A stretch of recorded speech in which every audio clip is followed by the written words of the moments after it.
So determinant of A will be all these multiplied together.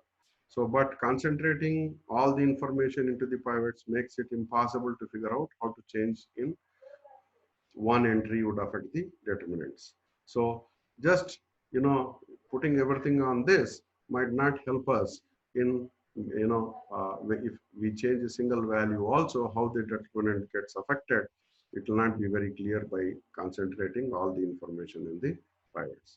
So an explicit expression for the determinant is required in terms of the n squared entries. So it would be better to get a expression for the determinant.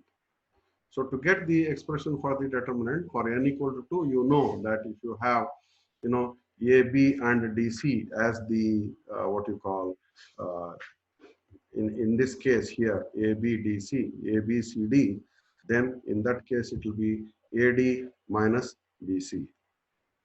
And that is what we have written over here. AD minus BC is the determinant when you have n equal to 2. And for n equal to 3, the determinant formula will be, if you try to consider A11, A12, A13, and A21, A22, A23, and so on, then we'll get 6 terms like this. This naturally multiplied by the determinant of this, minus of this multiplied by, leave this and then consider V. That's the standard way, this multiplied by this quantity minus this multiplied by this quantity. Then this multiplied by leave this, row and this column, then you'll get this multiplied by this multiplied by minus of this minus this multiplied by this over here. So you'll get all those terms. You can write the positive terms separately and negative terms separately. So the goal is to derive this formula directly from the defining properties 1 to 3 of the determinant A. So if we can handle n equal to 2 and n equal to 3 in an organized way, then we'll be able to see the pattern. So to start with, to get a pattern, what we try to do is we can arrange the AB as A0 and 0B, and similarly CD as C0 and 0D. If you add this naturally, you know very well that C plus 0 will be C, 0 plus D will be D, and similarly here A plus 0 will be A, 0 plus B will be what you call B. So we know this and we know this. Considering that, you can just try to write A, B, C, D as A0 CD plus 0 B C D. So what we are trying to do is we are using the linearity property here. B is, in one case we are writing here A as A plus 0. We are writing B as 0 plus B. We are writing A as A plus 0, and we are writing here B as 0 plus B and separating out the first and second. So then you will get A0 CD and 0B CD. So having written that, then again for this we can try to write the two separate things. That is, this can be written as C plus 0 and this can be written as 0 plus D. So then this one, determinant can be broken down into these two parts. Similarly, this C can be broken down, this CD can be written as C plus 0 and this D can be written as 0 plus D. Under that condition, we'll be able to replace this by the linear combination property number 3. So this is replaced by this by using the property 3. This is replaced by this using again the property 3. This is replaced by this again by using the property 3, which corresponds to the linear combination, and that also the addition only, not the multiplication. So every row splits into n coordinate directions. So this expansion has n to the power n terms. So because we have here 2 by 2 matrix, so that will be 2 to the power 2 terms. But however, you can see that the determinant value for this will be A into 0 minus 0 into C will be 0. Again, the determinant value for this also will be 0. So we are just left with these two. And that just corresponds to what is known as 2 factorial. This will be just equal to the, this value will be 0 and this value will be 0. These two will exist because here it will be AD and here will be minus BC. These two, this and this will be equal to 0. So only these two just means we'll get the value which is 2 and 2 is equal to 2 factorial.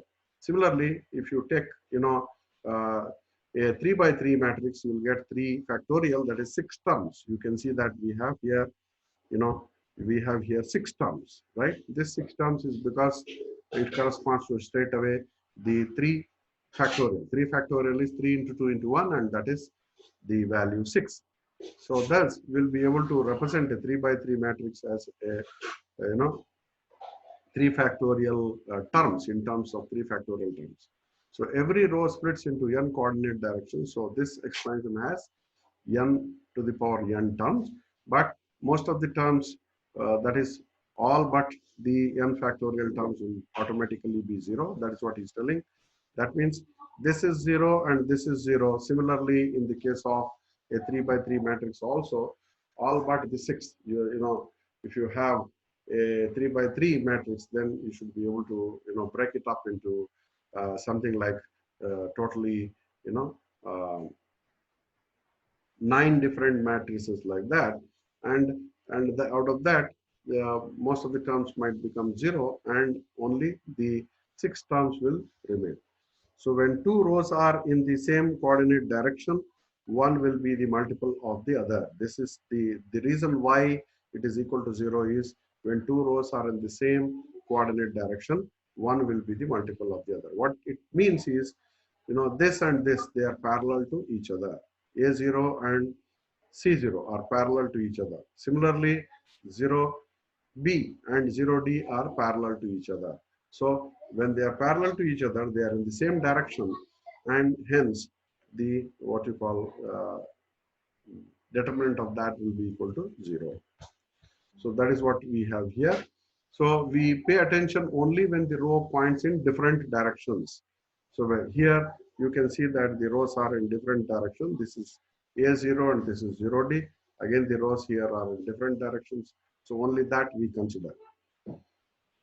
The non-zero terms have to come in different columns. So generally we will see that the non-zero terms will be there in the different columns. Suppose the first row has a non-zero term in the column alpha, and the second row is a non-zero column, non-zero in the column beta, and finally the nth row in the column V. Then the columns alpha, beta, etc. V are different. So all these will be, alpha, beta, V will be different. They cannot be same. If they are same, then definitely it will just correspond to they being in the same direction, and at that time the determinant will be equal to 0 as it is in this case. So they are reordering. They are a reordering or permutation. So it just corresponds to permutation of the numbers 1, 2 to the power 1, 2 till n. So the 3 by 3 case produces 3 factorial equal to 6 determinants, and that can always be written like this. Rest of them will be equal to 0. Rest of them will be equal to 0 except the 6 over here. And you can see that there will be just the permutations. The permutations, when we mean, it means that here A11, A22, A33 are coming in the column 1, column 2, and column 3. Whereas here A2 in the